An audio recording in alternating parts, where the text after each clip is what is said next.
Dan di awal musim hujan, sejumlah daerah di Indonesia mengalami banjir dan angin kencang yang menyebabkan kerusakan serta kerugian bagi warga yang tertimpa. Lalu bagaimana kita harus menyikapinya? Kita akan tanyakan langsung kepada Kepala Pusat Meteorologi BMKG, Andri Ramdhani. Selamat siang, Mas Andri. Mas Andri, sudah bisa Selamat dengar? siang, Mbak Valen. Siang, Mas. Mas Andri, di daerah mana saja kalau di Jabodetabek yang harus waspada untuk cuaca buruk kali ini? Untuk Jabodetabek tentu yang paling diwaspadai adalah di wilayah selatan, Mbak Valen. Mulai dari eh, Kabupaten Bogor, Kota Bogor, juga Depok ya. Dan tentunya mulai dari Dasarian 2, 3 November yang lalu sudah mulai memasuki musim penghujan. Lalu juga mungkin di daerah sekitar Cianjur Puncak ya itu juga ada peningkatan. Dan tentunya ini tentu perlu diwaspadai, utamanya ada bencana longsor, Oke. terutama yang di masyarakat yang tinggal di lereng-lereng bukit maupun pegunungan, Hmm, akibat adanya peningkatan intensitas curah hujan. oke. Demikian Mbak Valen. Itu untuk wilayah Jabodetabek. Kalau di ibu kota di DKI Jakarta, wilayah mana yang harus mewaspadai kalau akan ada cuaca buruk lagi? Sepekan ke depan kami identifikasi masih ada potensi hujan sedang hingga lebat di beberapa titik di wilayah Jakarta, utamanya adalah di Jakarta Selatan, sebagian ke Jakarta Selatan, kemudian juga eh, Jakarta Utara juga perlu diwaspadai, dan itu Jakarta Barat, daerah Jakarta Barat bagian utara ya, lalu juga di Bekasi dan juga Tangerang cukup merata potensi pekan depan. Bervariasi ya, mulai dari hujan ada yang ringan, sedang hingga lebat. Demikian Mbak Valen.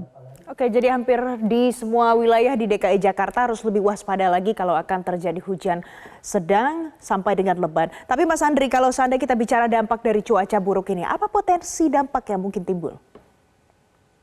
Potensi dampak tentu yang eh, patut kita waspadai adalah dengan adanya peningkatan curah hujan adalah banjir ya. Perlu diwaspadai daerah-daerah yang memang secara eh, periodik ataupun secara tahunan langganan banjir ya, perlu diantisipasi. Kemudian juga adanya bencana longsor. Kita juga sudah lihat tadi ya beberapa wilayah yang berada di lereng pegunungan, dan juga mungkin bukitan juga perlu diwaspadai. Lalu angin kencang yang tiba-tiba kadangkala ini terjadi, dan tentu masyarakat dan pemerintah terkait untuk mengantisipasi, mewaspadai, melakukan early action ya, early action, mitigasi, dan juga evaluasi jika diperlukan berdasarkan dari early warning atau peringatan dini yang dari BMKG yang kami keluarkan. Hmm. Mas Andri, ada curah hujan tinggi, ada angin kencang juga. Perkiraan dari BMKG sampai kapan ini akan terjadi?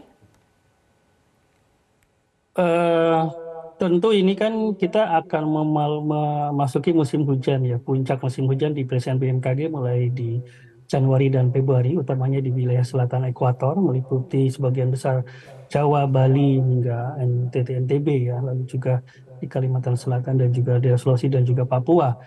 Dan kemudian juga kalau kita bicara potensi terdekat ya, pekan ke depan hingga 7 Desember masih terdapat peluang hujan sedang hingga lebat. Hal ini disebabkan ada beberapa fenomena yang sedang aktif. Tadi juga disebutkan di narasi bahwasannya fenomena MJO sedang aktif paling hingga dasarian 1 Desember, kemudian juga fenomena gelombang Equatorial Rossby dan juga Kelvin.